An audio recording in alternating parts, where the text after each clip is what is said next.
Hey Raghunath, tell everyone about our Patreon community. Sure, Kaustubha. The Wisdom of the Sages Patreon community is an incredible online yoga resource. If you like the type of yoga wisdom and culture we share on the show, then our Patreon community is a great next step. This is a listener-supported podcast, and any level of sponsorship will unlock a wide range of live and archived classes, talks, and even workshops.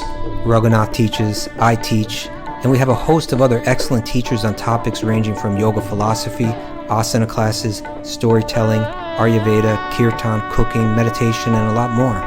We even have an incredible online Bhakti 12-step recovery group. So if you want to check it out, go to patreon.com/wisdom of the sages. All right, let's get it on. Om Namo Bhagavate Vasudevaya. Om Namo Bhagavate Vasudevaya. Om Namo Bhagavate Vasudevaya.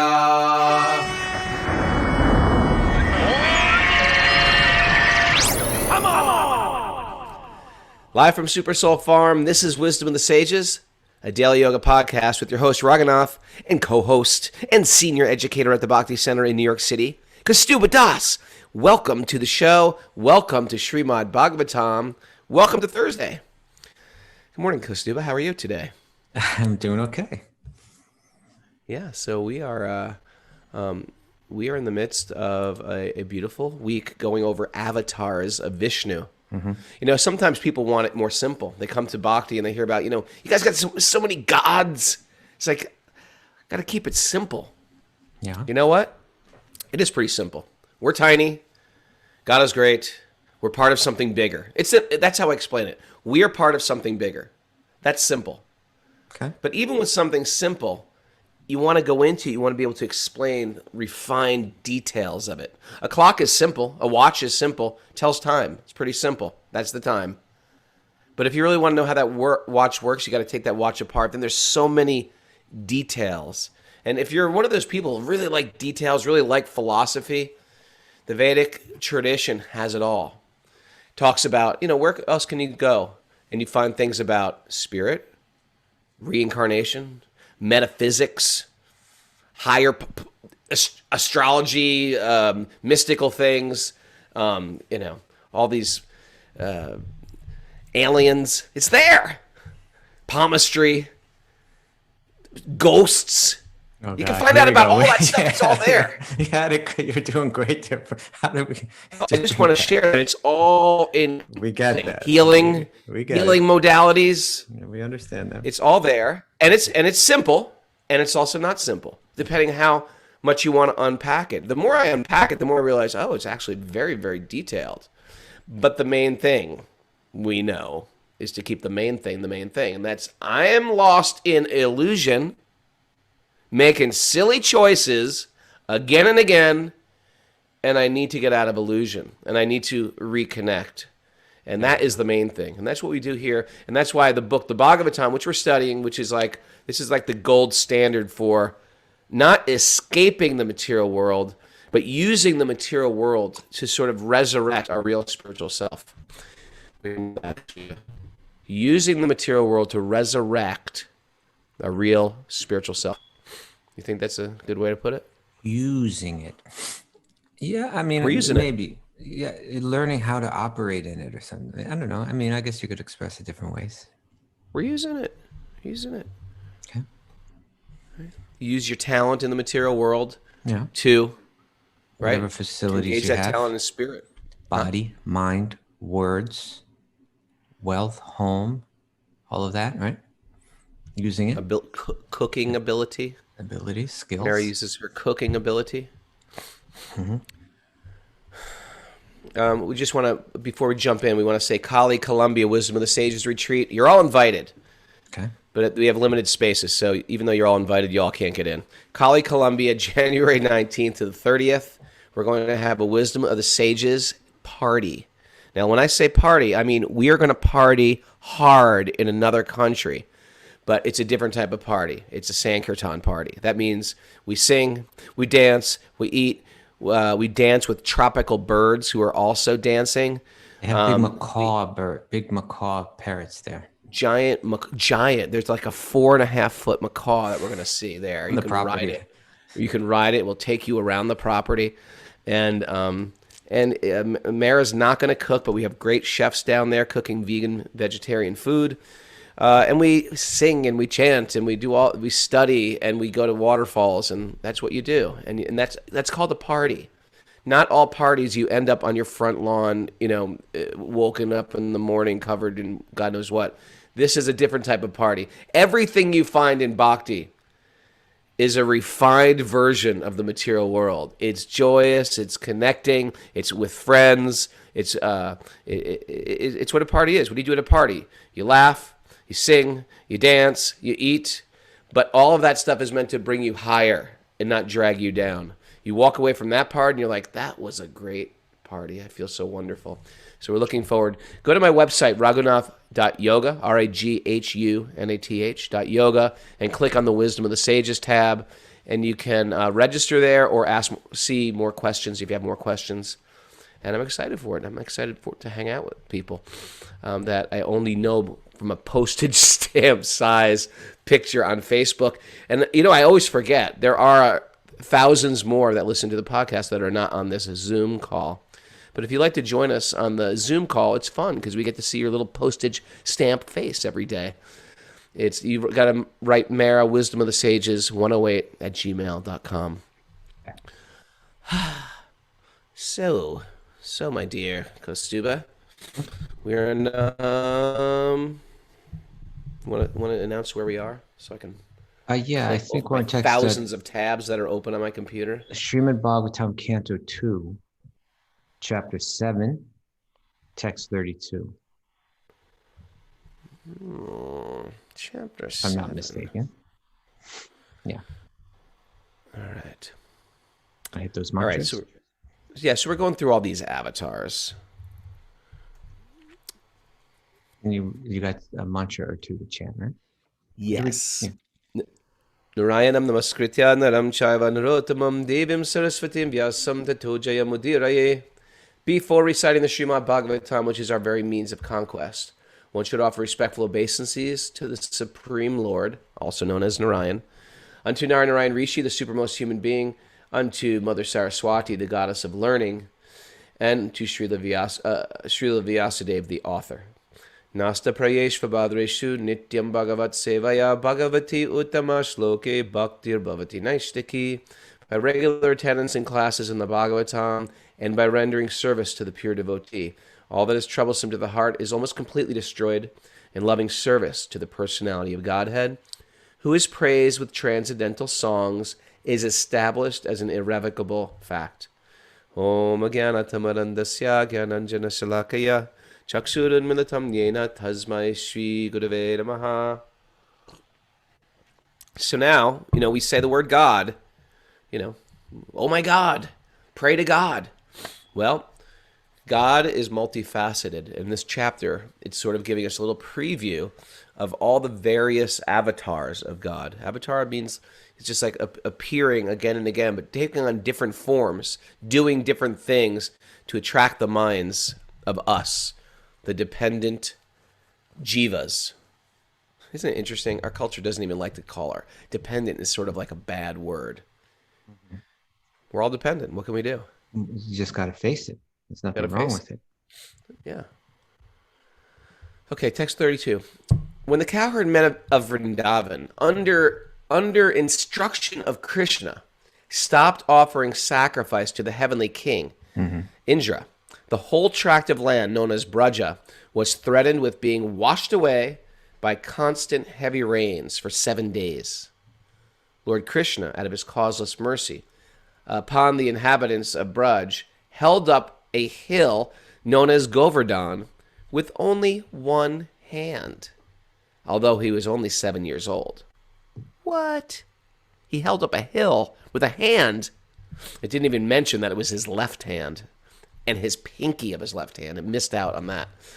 He did this to protect the animals from the onslaught of the water. This sounds like some kind of folklore. folklore. This is folklore. I understand there's great hidden truths in your folklore, in your myths. You know, it's interesting. You'll even get these professors at the university saying, yeah, these great Hindu myths are so nice. Not a myth. Not a myth. Are you sure it's a myth? Why? Just because you can't see fantastic things, or the whole world is actually fantastic. Even the material creation is fantastic. An oak tree coming from an acorn, come on, that's pretty damn fantastic. It's amazing. There's an entire oak tree packed in that acorn. Unbelievable stuff. Yeah. Let's see you make Mango, one of those. right? Huh?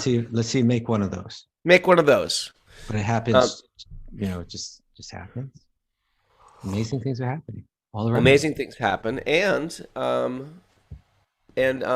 we have a very limited scope of vision. If you're new to all this stuff, and it does sound very fantastic, understandable, we should also understand that if we live in a well, there's this great analogy of two frogs that live in a well, okay? And they live there their whole life. We don't have so many open wells in America, but in India, they have these open wells. Europe used to have these too, open wells. And sometimes frogs fall into the well and they give birth somehow. I guess pregnant frogs fall in the well and they give birth to other frogs. So there's generations of frogs, and there's like a whole micro universe in that well.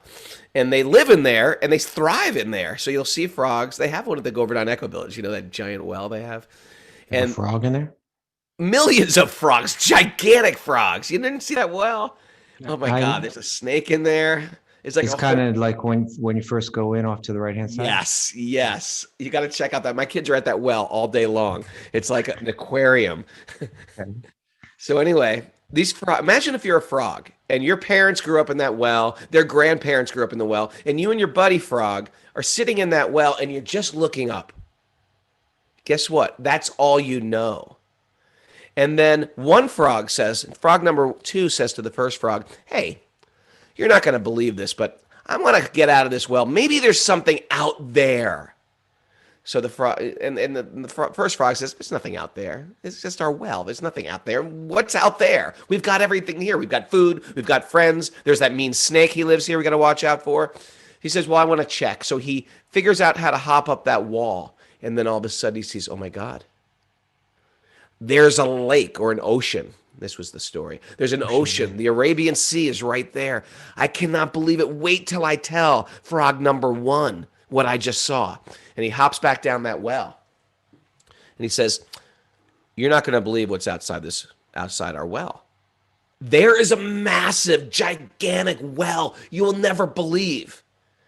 And the first frog goes, bigger than our well? There's something bigger than our well? He says, yeah, it's massive. He said, what, like twice the size of our well? No, it's huge. What, 3-4 times bigger than our well? See, the idea is that's sounding too far out, right? Like it's like 4 times bigger than our well's pretty big. We got plenty of room to swim around. Some kind of mythology. It's mythology. That well with giant beasts in the well and boats. The problem is I live in a well. We all live in a well. And all we see is what we can see. And we can't see what we can't see. So can fascinating things, far out things, out of this world things exist outside my vision? Of course it can. Of course it can.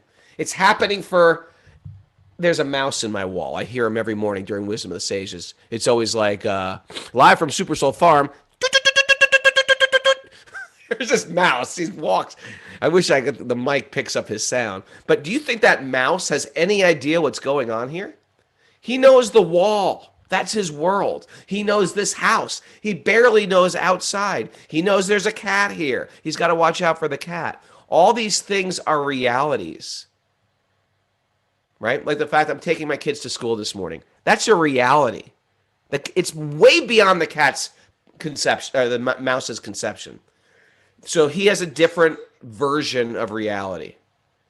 And it is real, but it's a subjective view of reality. And when we enter into the Bhagavatam, the great masters of the Bhagavatam say, you got to understand you're frog-like, you're mouse-like. And we're trying to give you a glimpse into an absolute world. So if you're new to it and that's too much to bite off, I think it's important to say, you know what? I am mouse-like. When we realize how tiny our scope of knowledge is because of our limited senses, at least we should say, I don't know. I don't know. It could be. I don't know.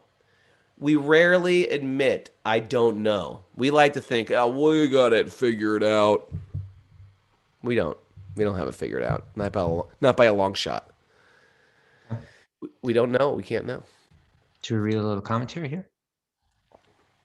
Dive in, Prabhu. You You- want to you read know- it? I've been talking the whole time. You say something, please. No. I'm happy to hear you talk. And there are multi layers to these Leelas that we read. You know, we went through a list of avatars. We're still going through a list of avatars, but it's like when it got to Krishna, it expanded it, like there's 10 verses just on him. And then it mentions here this Krishna lifting this hill, right? Which is a holiday, big holiday that's coming up pretty soon, right? Govardhana Puja, big, fun, festive holiday, very kid friendly. You make a hill out of sweets. Yeah. You build a hill. It's an edible giant hill. You sing songs and you dance around the hill. What could be more fun than that? It's a full-on party. Remember, we did one at our local yoga studio. Remember, you were there, Mara. You made the hill. You made the hill, as a matter of fact. You were there. You were the hill. You cooked the whole Covered thing. yourself You in made a sweets. masterpiece. We danced around you. Every year, yeah. We have incredible festivals. That's a great festival. And we're coming into festival season right now. There's a lot of festivals for this Kartik month, which begins very soon. And so, and this is one of those holidays where it's celebrated that Krishna lifts his hill. And let's read this commentary. We're going to see through this commentary that it describes that there's like a practical lesson that's it's such a multifaceted pastime, right? It's such a multifaceted Lila. There's so much to learn through it and so much revealed through it. It's really rich in that sense, right? It's yeah. And It's one of my faves. So in this commentary, Srila Prabhupada's going to touch on one important aspect of it. But then let's also talk about just scratch the surface, really, about how much is involved in it. So Prabhupada writes, children play with an umbrella, generally known as a frog's umbrella. What? Frog's umbrella. It's a Frog's umbrella? Oh, it's a mushroom. Oh, yes. Like a toadstool. You're picturing a frog.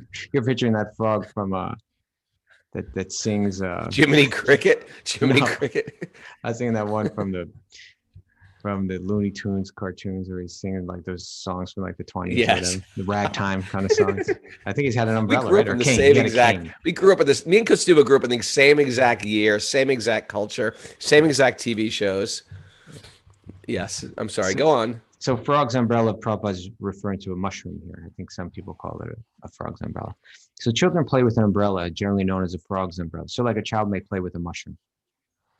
And Lord Krishna, when he was only 7 years old, could snatch the great hill known as Govardhana Parvata, Govardhana Mountain, at Vrindavan, this holy place of Krishna's Leelas, and hold it for 7 days continuously with one hand, just to protect the animals and the inhabitants of Vrindavan from the wrath of Indra, the heavenly king, who had been denied sacrificial offerings by the inhabitants of Vrajabhumi. So when it says Vrajabhumi or Vrindavan, this is saying that it's understood, it's explained in Srimad Bhagavatam that there's a spiritual realm, but that spiritual realm kind of manifests itself here in the material world. And it's a place called Vrindavan. Sometimes it's called Vraja or Vrajabhumi. And it's almost like it's like a replica of the spiritual realm in the material realm. It is the spiritual realm existing in the material realm. And that's a place you can go and visit in India. And Bhagavatam is saying that thousands of years ago, Krishna did all these pastimes, including this one of lifting the hill. And it's something that you see, representations of in Indian art and so on.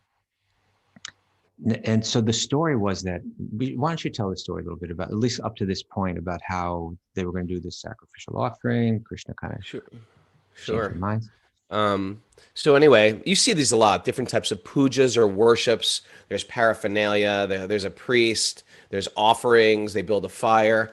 So they had all this, and they're sort of interchangeable. Like they use the same setup for a wedding as they use for a worship of a demigod, as they worship for Vishnu. The setup is the same. It's who they invoke to worship changes. So his father, being a farmer, was setting up this whole ritual to worship Indra, who's similar to the Greco-Roman Zeus. He's the god of rain, and he's carries a thunderbolt, and he rides this gigantic flying elephant. Greco-Roman is wrestling. He's either Greek god or Roman god. It's got to be one of the. He's Greek. Mara, come on, help me out. You went to private school. Zeus, he's Greek. Well, the Romans borrowed a lot from the Greeks, and the Greeks borrowed a lot from India. And they both got together and put some great wrestling moves together. Right? And they got some good wrestling down too with all that, which they also got from India. Okay. Anyway, me and Mara have been having fun with philology, the studying of Sanskrit roots and how these words get brought to Persia, Latin, and United States. Some interesting words, right? Okay. So anyway, they were doing this worship to thank Zeus, Indra, for the rain because they're farmers. And little baby Krishna, little child Krishna came over, only 7 years old, said, "Dad, what are you doing? Why are you worshiping the rain god?" He says, "Well, we're farmers. We're dependent on him." He said, "Well, listen, actually, we're cowherd people. We should really take our time to worship this special place that we live in. Because look, we have cows. Look where they go. They go to this beautiful hill called Govardhana. And Govardhana has water on it where the cows can drink, and it has beautiful pastures where the cows can eat the grass, and there's fruit trees that are growing, and all the children. We basically subsist on this land. So here's an idea. Indra is pouring rain everywhere. He's pouring it on the ocean, right? There's always storms at the ocean. You think the ocean is worshiping Indra? Indra's just going to pour rain. Here's an idea. Let's take our worship and direct it towards Govardhana Hill. This hill that actually nourishes the cows. That's what it's called, Govardhana. It nourishes all the cows. And somehow he convinced his adult father, who's the leader of all these cowherdsmen, okay, let's do that. And this ritual that was going on. He was so adorable. He was so adorable. He was just a little boy, but he started speaking all this philosophy, and he was just so charming that they're like, okay, whatever you say, right? Yeah, when sometimes when children act precocious, it's sort of charming and funny. And so here's little Krishna, a little 7-year-old, and he starts defeating his father philosophically. And the father wants to please him, says, "Okay, let's do it. Let's do it." And you know what's interesting? Everybody was happy. All the cowherd men were happy. All the children were happy. All the animals were happy. There was only one person that was not happy. Mara, who was it? Indra. Indra was not happy at all. Indra's elephant might not have been happy either. And so Indra started saying, "Oh, yeah?" Because Indra was saying, "Oh, this ritual, how nice. There's a ritual going on." But as he flew I missed this important point. Yeah. It was a flying elephant. Right? Immediately people were like, "Wait a second. There's no such. I've never seen a flying elephant. I've been to many zoos." I got news for you. There's flying elephants. At least according to the Vedas, there are. You might not have seen one in the zoo because they're hard to catch. But there could be flying elephants. I haven't seen a lot of things. I can barely even see my own eyelids. They're right in front of my face. I can't see my lung. They've been with me since my childhood. I can't see my lungs. Anyway, so Indra was, as he's flying low, he's noticing, wait a second, wait one godforsaken second. They're not even doing this to me. And so he's like, oh, I get what's going on. It's that little kid there. That little kid has convinced them to worship the hill. let me teach them a little lesson. Maybe they don't understand how powerful I actually am.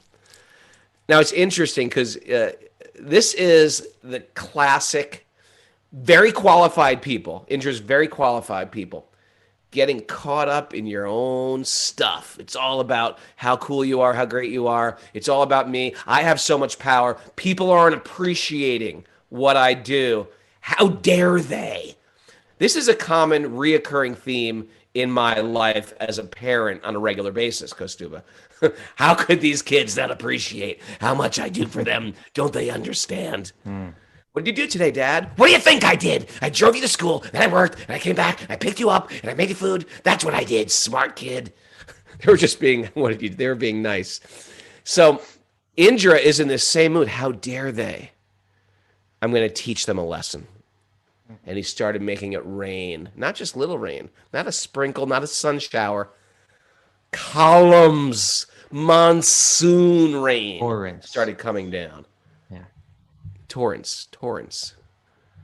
And then Krishna, they demonstrated what we should do in great times of desperation, right?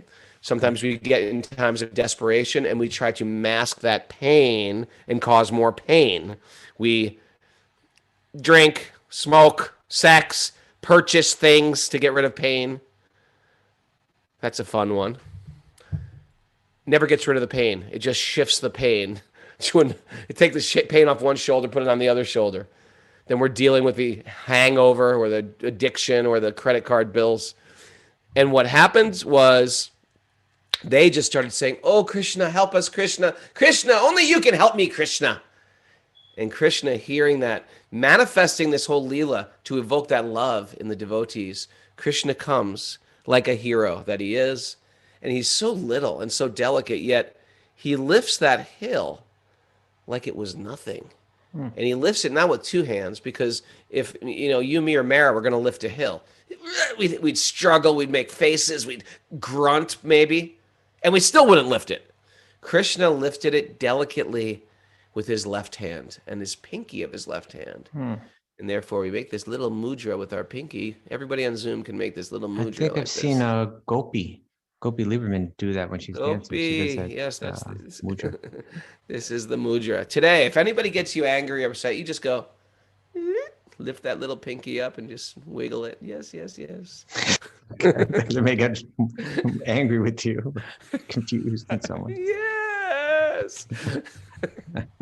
So, and Raghunath hasn't even told the whole story yet. There's more to it, but the one of the points being here is that there's a system within the Vedic teachings, within the yoga teachings, and really throughout all different spiritual and religious cultures, that there's some type of acts of sacrifice, some kinds of demonstration or ritual meant to it's really, well, let's read what Prabhupada writes here, because it's interesting. Okay. It was little Krishna that convinced the cowherd men not to do this ritual for Indra, the god of the rains, who also, and this is important, and we'll discuss this, he's also kind of like the ultimate, he's risen to the highest position of material opulence and power. He's like the number one materialist, right? He's number one, pretty much. He's the king of the heavens. Yeah. But this little boy, apparently he's just a little, very cute, very attractive, but apparently it's just charming. A little boy. He's said, no, we don't have to do it for him. Let's do it for this hill that just provides us with water, provides us with food, takes care Caves. of our cows, gives us all kind of places to have fun, caves, grasses, waters, and trees, and all that. So now here Prabhupada writes, factually, there's no need of offering sacrifices to the demigods for their services if one is engaged in the service of the Supreme Lord. Okay, if you're serving the origin of it all, there's no need to serve the representatives of that origin. He says sacrifices recommended in the Vedic literature for the satisfaction of the demigods, the devas, are a sort, now this is real important, they are a sort of inducement to the sacrificers to realize the existence of higher authorities, right? In other words, if we move through this world entirely ungrateful for those that are providing for us and working for us, then we're really lost. We're really ignorant. We're really, we will be misguided, and we will just get ourselves into trouble, right? It's the silliest statement that you hear again and again when you talk about anything spiritual. People will say, I don't believe in a higher power. What about the sun? You don't believe the sun's a higher power? What about the ocean? Higher power. Wind, higher power. Of course. What are you talking about? You don't believe in a higher power. It's so like steeped in a type of arrogance. There's higher powers in the room, in the workplace. There's people who are smarter, wealthier, stronger, right? Better, more talented, had various cooking techniques right in front of you. Very talented, Mara. So he's saying that the idea is that the Vedas provide a lot of information about doing ritual, offering sacrifice, taking a little bit of what's given and making a ritual of offering it back, just so that we can, he says here, be induced to understand that there are some higher authorities that ultimately I'm dependent on. Because if I don't get that straight in my head, I'm just going to move through this world really foolishly, both in terms of the wisdom of the decisions that I make, as well as like the state of heart and the state of mind and state of heart that I cultivate for myself, right? Yeah. So let me, I lost my spot. Okay, he says the sacrifice, the demigods are engaged by the Lord as controlling deities of material affairs: the sun, the wind, the ocean, etc., the rain. And according to the Bhagavad Gita, when a demigod is worshipped, the process is accepted as the indirect method for worshiping the Supreme Lord, right? So just like we say, like if you have a parent and they're providing everything for you, but the parent is so wealthy, they also have servants that are taking care of you sometimes. You have to show some gratitude. And if you can't realize that ultimately your parents are behind it all, then at least you should be showing some gratitude to the servants. He says, but when the Supreme Lord is worshipped directly, there's no need of worshiping the demigods or offering them sacrifices as recommended in particular circumstances. So, okay.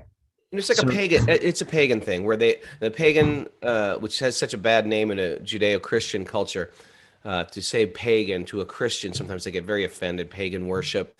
But it's an appreciation that there's many great energies, powers, beings that are above us. And we want to pay some tribute. And you'll see that all over India. It's not a dark thing, right? It's a bright It's not a dark thing. It can be dark things because there's people that worship dark forces. But for the most part, it's these higher beings. We pay some ritual and we give thanks. And what it does is it takes the credit.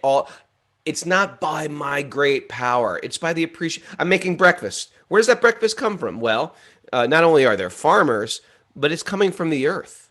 It's being maintained by higher powers, from the sun, from the water, and there's an appreciation for what I have. That it's not just me doing it, and that appreciation is missing in our culture, in the self-made man. I'm a self-made man culture. We are dependent beings, dependent on everything for our maintenance and our sustenance and our nourishment. And I forget that. And so the idea, it's almost like we have a confluence of Christianity, which said, well, listen, there is a higher God. Stop worshiping all these gods. There's one supreme God. So what we find in a lot of Christian traditions is there's a wiping out of like this paganism. It's considered like these people are lost. They don't know what they're talking about. There's one real God. There's one real God. That's who you should be worshiping. And that's sort of the difference between sort of the Vedas and the Bhagavad Gita. Because the Bhagavad Gita is recognizing all those gods, but it's saying, listen, all of these are actually coming from Krishna. And it's really going to details about these other gods, but it's saying ultimately it's coming from Krishna. So it's not like it's bad to worship those other gods, but you got to see them in relationship to source. And Right. that's sort of what I like about the Vedic paradigm is it ties us two things together, and it sees the importance of the appreciation of gods. Yet it actually it gives the appreciation of a theistic. What? Say it. It gives the importance of like one supreme, a deva superior to all the devas, a devati Deva. deva, Yeah. a devati deva. Okay. So here's one lesson that's coming out of this Lila, right? This Lila, with meaning this pastime of Krishna, that he's saying that beyond the devas, the rituals that are done for the devas, ultimately their purpose is completely served when you connect with with Krishna himself, who's beyond those devas, who's actually empowering those devas. And the Bhagavad Gita is going to go into detail about that and how that's all laid out. That's one lesson that's learned from. There are many lessons that are learned from this, right? Like, for instance, you have Indra. Now, Indra, as you say, king of heaven, right? He's enjoying materially more than we can possibly imagine. True, Raghunath? I apologize. I can Because, tell you. I asked that question because I can see how distracted you are. I just wanted to get a little back. Are you the teacher that calls you out, Mr. Capo? Where's your mind, Mr. Capo? You know, Mohan's saying that the Indra is Perkunas of the Slavic cultures, which is rooted in Sanskrit Parjanya. Okay, that's Percolate. great. But let's not go off on it. Let's not go off on it. Sorry, you know what, Mara? We have to block my chat board because That's right. it's very. It's when my head goes. And they're all chatting of interesting things. Okay, back to where we were. There's Stop a lesson. chatting. Sorry. There's one lesson is to learn. Another lesson, let's say, to learn is that Indra is that supreme materialist. If anyone should be happy through materialism, it should be Indra, because he's way better at it than we are. It's much better. Indra is, and by the way, Indra is not just like, it doesn't just mean like a person. Really, Indra means a post that someone takes, right? It's a responsibility, a universal role that any of us may someday find ourselves in, right? If you live a very pious life, you know, like the Vedas teach, if you practice good karma, you know, then one might be elevated to that position of Indra. But it's like kind of like if you took everyone in the universe and said who is the most pious and lived, you know, and had a desire to enjoy materially, then they would take that role of Indra. And he's all that we've got in this world to enjoy materially. We try to manipulate the world in different ways so that it goes just our way, and we have the right place to live, and we have the right partners, we have the right spouses, you know, boyfriends, girlfriends, whatever it might be. We have the best food. We want, you know, scenic places to live. We want all these things that we work hard to try to move this world so that we can get it. He's so much better at it. I know. Here's a good example. There's sometimes, you know, you're dropping off your kids at school and you pull up in your car and you think you got a pretty good car. And then another car drives in like, ooh, that car's so much better. And there's so many new cars coming out. People have these Teslas with the doors open on the side. It's like, oh, I got a good car, but that's really cool. Look at the doors. And there's cars that go really fast. And if you've ever driven maybe a 10-year-old car and then gotten in a new car, you're like, this is a nice car. This is a real, and it's just a little bit. And then they say, okay, I'm going to buy that car. And then you feel really good about your car. Let me ask you a question. You pull up in a really nice car, drop your kid off at school, and you feel pretty good about yourself until somebody shows up with a flying elephant. Just lands right next to you. Okay. He's got a way better vehicle. He's got a much better vehicle than us. Even better than your big truck that you drive. Better than my truck. Better than a Tesla with the doors. Okay. So not. I mean, he's got even better things than that flying elephant, right? I mean, everything's refined. You mean his home, his you know, his sexually, you know, sexually, happening. yes. Very sexual. You know, it's so much is there, but still, even though he had achieved the peak of material success, right? This little boy made him totally angry. He got totally upset. He got totally frustrated just because this little boy, You know, Yeah, it's a problem when we start to have stuff and we start to take when our pleasure's not coming from service, it's coming from our ego. mhm. Then when we see other people get accolades for things, why they worship him? Because all my pleasure's coming from my ego, and when I see Mara get all the attention, then I get mad at Mara, you know. Mm. So yeah, that's exactly what happened. Indra in this He great position, caught up in his ego, you get didn't get any pride. worship. They listened to this little boy. Who is this little kid anyway? Yeah. And you He- forget, and then Krishna blinds you, and you forget. When we get arrogant, you can't see Krishna anymore. that's right. He's right in front of Indra, and you Well, can't even see him. well, that's another part of this pastime is that Krishna, he was, in one sense, he was doing all of this. There's a word that's used, or a phrase that's used um, when the story is told later in the Bhagavatam, mana bangaha, to eradicate his false prestige, right? It was actually what happens in the long run is Indra just becomes completely humiliated. He sends everything he can to destroy this town, and the little boy just lifts it up. 1 day, 2 days, 3 days, 7 days, he just holds it there. So there's many lessons to be learned here about false pride, about the futility of trying to find true happiness through material success, and we could go on and on. But even if you accepted all of those lessons, you might say, that those are great lessons to learn and they're really important. We should think about these and people should talk about this and try to understand it, try to apply it in life. Great mythology you got there. Great mythology, great mythology. Flying elephants, yeah, what a great story. Who could think Yeah. that up? That's so they're so creative.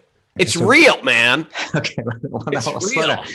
But why now, Ken, is there a way, is there any way, and I'm not going to try to accomplish this in the next 10 minutes, but just to kind of open up the mind to this idea. Is there a way where I could see this rationally? Is there a way where it would kind of make sense that it would play out this way, rather than just being a story that someone wrote? Is there a reason why?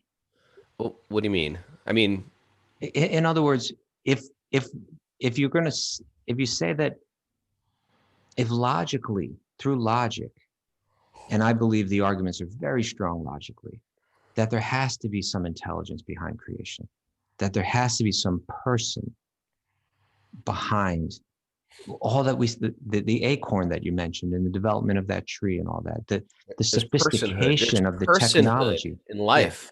The sophistication of the technology of an acorn is just far too developed for me to logically accept that there was an intelligence behind it.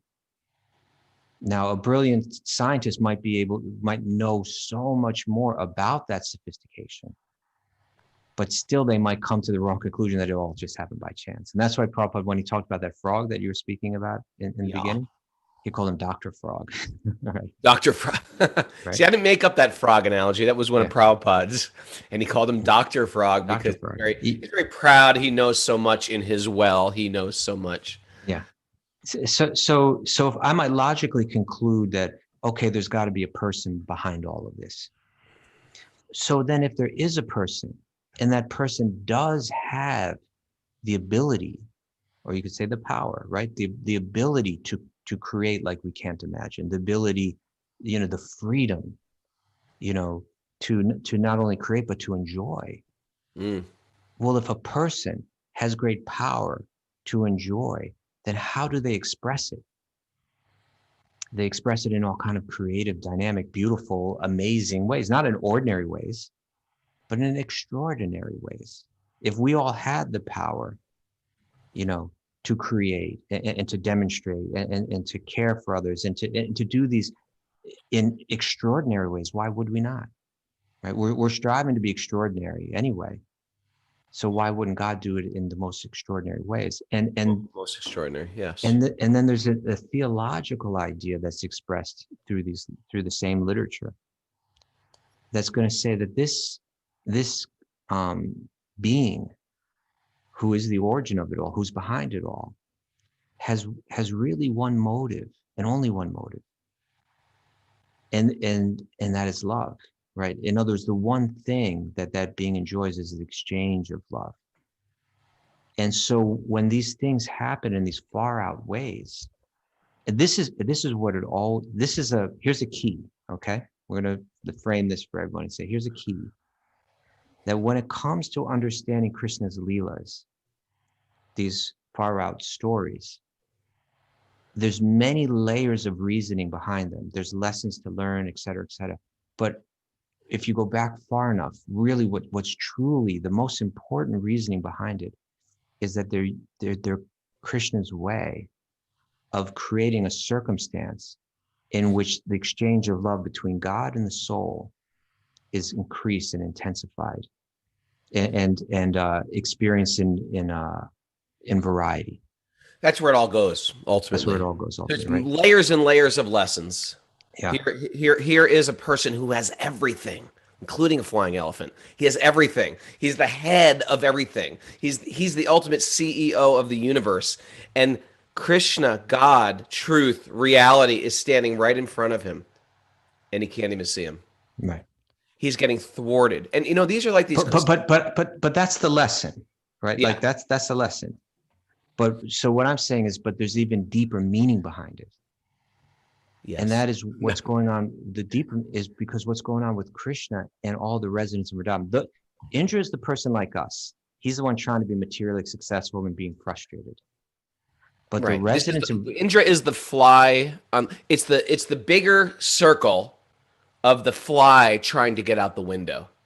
He's frustrated. Okay. The fly is frustrated. It seems like it's right there. I know this. I fly all the time. This should be working. It's not working. Indra's like frustrated. And you're saying though something higher. That's the bit. That's part of the lesson to be learned. But the bubble gum in that lollipop, huh?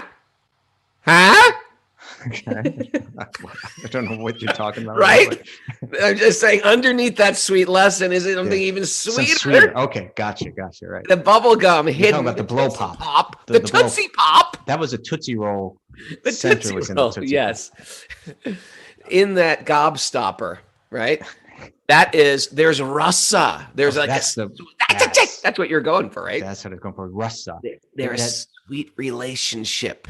Right? Even in Ayurveda, they use that word rasa, right? Do you want to share? Well, in rasa, the word rasa means taste. Like in Ayurveda refers, there's 6 rasas, right? Mm.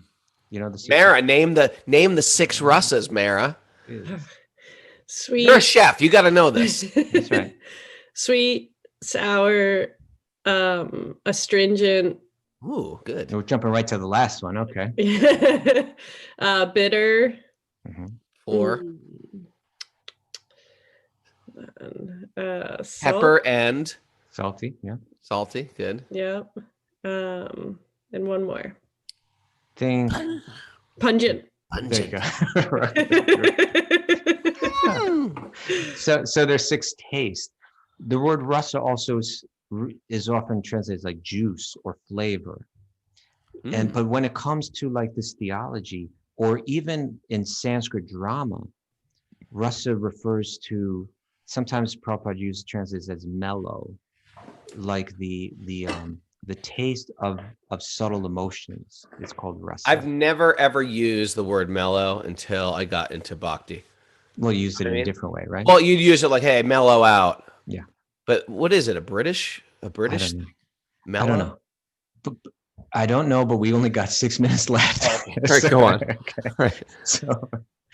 So this word rasa, it means when we're talking about in the context of Krishna's pastimes, it means there are different flavors of variety of love. And these pastimes are manifesting in ways to increase or intensify that. And this pastime with the lifting of Govardhana Hill is unique, because what happens in this pastime is Krishna is this beautiful young boy. Indra's created this whole dynamic, horrible, tragedies going on, this flood.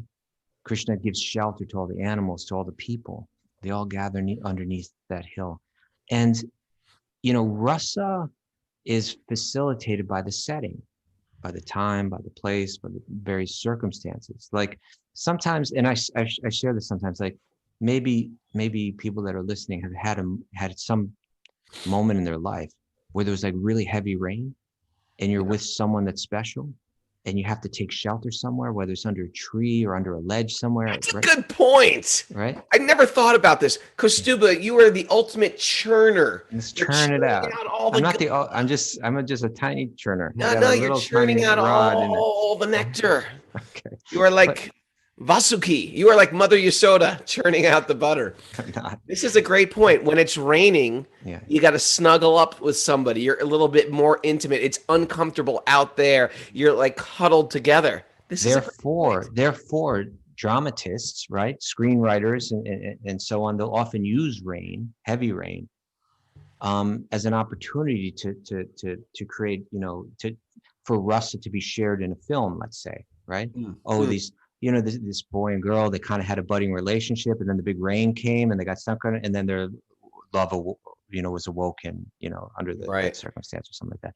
So where does that come from? Well, the great Bhakti-yogi said that is a reflection of what's going on in Krishna's Lila.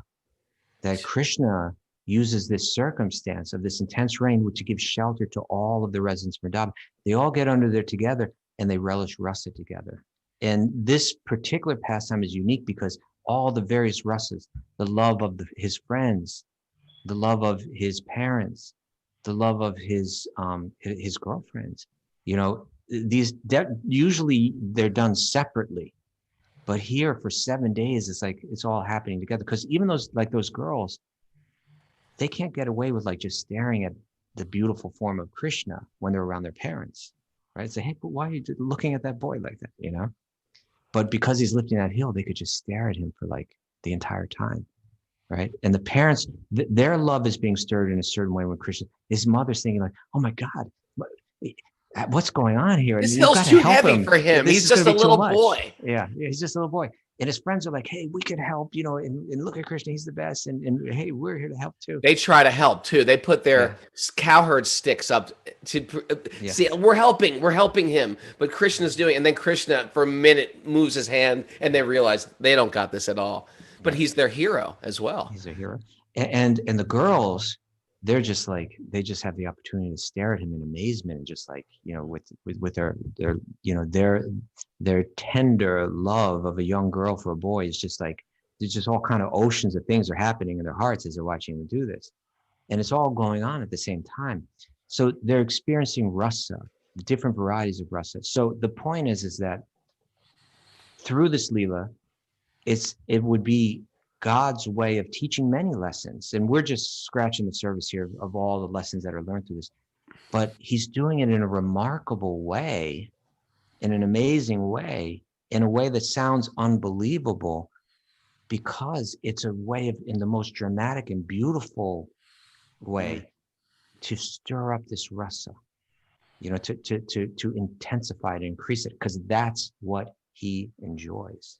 Right. So our word for today, what do you call it? The Sanskrit goody or something? It's called the Sanskrit glossary goody. Is rasa. Right? Rasa. Because when you want to understand Krishna's Lila, you have to understand this term. And maybe I could just read one last thing to wind it up, because I shared this before once. Yeah. But I could just throw it out there again. I posted this once on my Instagram page, but just like it's showing different levels of ways that people may perceive Krishna's Leelas. Yeah. You ready? So this is a progression of ways that people might look at Krishna's pastimes, these stories that we hear. Some people might say silly children's stories, right? Yeah. He lives in the mountain, he's doing this. Someone might say primitive Hindu mythology, right? It has a cultural basis. I hear that all the time. But it's for these primitive people that don't understand either that God is one person and not all these, or that there is no God, but they've got their folklore. Next level. Hindu mythology with valuable life lessons. Yeah, that's what the very broad-minded. There's some great lessons. There's something to learn here from these people. Yeah, these stories, they're archetypes of beings. We should learn from that. Okay. Someone might go a little further and say it's sacred, right? A sacred storytelling tradition that's revealing valuable life lessons and subtle spiritual truths.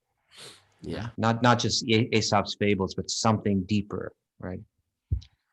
And then the next level, a sacred storytelling tradition revealing valuable life lessons and subtle spiritual truths presented through a rich and refined Sanskrit poetic tradition. Ooh. right? Because it's not just, if you actually understand Sanskrit and you look at these verses, you can see that it wasn't just some silly storytelling going on. These are written with incredible poetic depth, you know. Did you come up with this list? I wrote this list. Yeah, I came up with this list. Good, man. This is You like good. it? Well, here's the last one.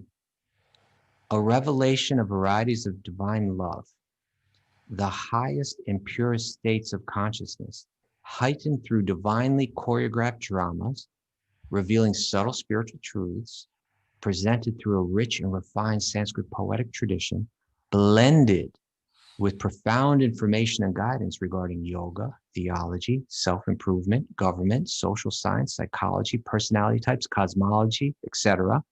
Ghosts. Of those, of which the world and our personal relationships in this world are a warped reflection, and which is inaccessible through the material senses or reasoning, but which arises in the consciousness, reveals itself, and summons the eternal blissful participation of those who meditate upon it. That's what Krishna's Lilas are about. That is my tattoo. That whole statement, my tattoo. It's a back piece. Just the last one, or like the whole progression? The last one. Okay, The last one. That was great. Who's your tattooist again? Who's You're that? smart. Nah. I want to be smarter, Mara. What should I do? You got good teachers. Thanks, everybody. That was fun. That was fun. We went real deep with that Govardhana Lila. I'm going to walk away with some jewels there. We still just scratched the surface. We're scratching the surface. Jolly Lama says, word of Jolly Lama's statement, he said that COVID, I can't find it anymore. He said something profound. Something about... He said the wisdom of the sages Zoom room is our hill from the COVID rain.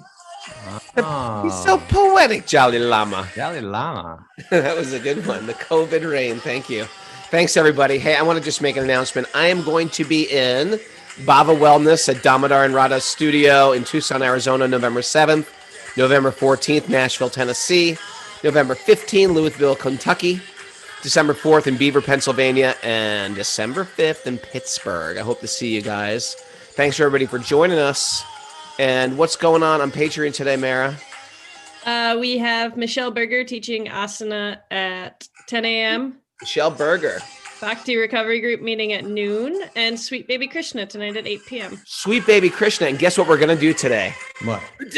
We just finished how Govardhan came to Earth. Now we're going to do the descent of the Yamuna River tonight at 8 p.m. Wind your day down on the Patreon party that we have at 8 o'clock tonight. You go to patreon.com/wisdom of the sages. If you've had any Krishna miracles, we've had some recently. If you have any Krishna miracles, weird things, like things that, like, this is too crazy to be a coincidence. If you have any of those spiritual coincidences, write me at Raghunath Yogi on my Instagram page. I like to read them, and sometimes I read them out live. And if you haven't done a podcast review / story of how you got here, put that up on Apple Podcasts so we can all hear your story, because we love hearing your journey home. Let's dance.